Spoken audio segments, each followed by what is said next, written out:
mu career yo wano ng'otambula mu bya music olina watuuka ekiseera ng'oyagala ove mu ndongo kiki ekyali kikupushinga okutuuka ku ekyo? Nanti omanyi bwe tuyingira mu music industry eno wabeerawo abantu abatwegattako ng'ajjanga manager ajjanga promoter kati omu ku abo kind of yalina ensonga nga bw'olaba ensobi oba bwe yayonoona oluyimba olwange n'alukwata n'alukola ki n'alugaba awalala nga taŋŋambye n'okunsuulasula mu contracts ebimu nembeera nga ate nsasula ebintu bye saamanya oba bye saalagira muntu kukola ki. So at one point in my life I was lwaki sikita kubanga music industry emmenye nnyo lwaki sikita buli kyengezaako okukola ekirungi it does what. Naye after some time I think with discovering myself industry nyambye nnyo kubanga let me tell you ne gold eyita mu refining laba gold kyeyitamu kati naffe ffenna okutuuka wano we tuli n'okukola bye tukola kabadde kanyigo naye okutuyamba okubeera nga tufulumya ebintu ebirungi n'okubeera nga osobola okutuula n'obulirira omuntu n'ategeera okusinziira ku gwe byoba oyiseemu. So I'm grateful to the industry. Yes, life is like that, it's hard but it teaches us. We are reformed by the hurdles, we are reformed by those moments that ebisobola okujja mu mbeera. Okusinziira engeri gwe gy'oli mu kuwaamu ebintu ebisinga ate ebyo si bye bireetedde abaana abato abajoininga industry okugyevuma bo bagamba baba harassing, sexual harassment nyingi nnyo gwe tekyakutuukako?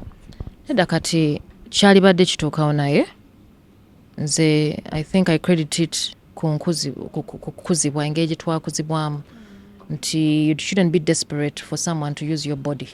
Okitegeera omuntu okukozesa n'akwabusinga kubanga gwe oyagala kufuna hit kukisinziira naawe olina okweteekamu value. Really for music you should go and sleep with someone. For music ogende bakuyingiza endagaano za setaani like seriously. Nedda weeteekemu value ate n'abakyala oba abazadde mukuze abaana obulungi nga tomuleka kubeera nga alina okunoonya awalala love. Nze nsobi oluusi tukola omwana n'omusindiikiriza okugenda okufuna ssente akuyambe like seriously kubanga era ajja bigwa amagambe ndaba maama ayagala ki ayagala ssente anjagalako rent anjagalako bino byonna kwegamba I have a burden atogenda okulaba nga yeesula mu buzibu kubanga nawe tomuyambye. Maama music gyali mwe abatamunoonya omanyi omuntu aba takwagala bagamba takola ki takunoonya naye abannoonya bamanyi music n'owaleero gwe nafulumizza gye bamumanyi.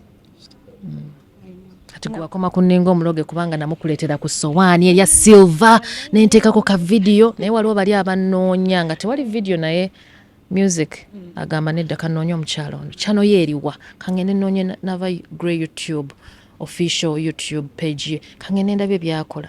So abo so gwe toli kweno trend ya TikTok? Siri ku trend ya TikTok manyidde music atambula yekka. Kubanga music owange wa mwoyo si wa mibiri kuba mbeera nina message nange gye njagala etuuke ku bantu bange. Wabeerayo abantu abatulugunyizibwa music wange abuulirira music wange agumya abafumbo kwegamba kyekigendererwa kyange si kya mibiri nnyo.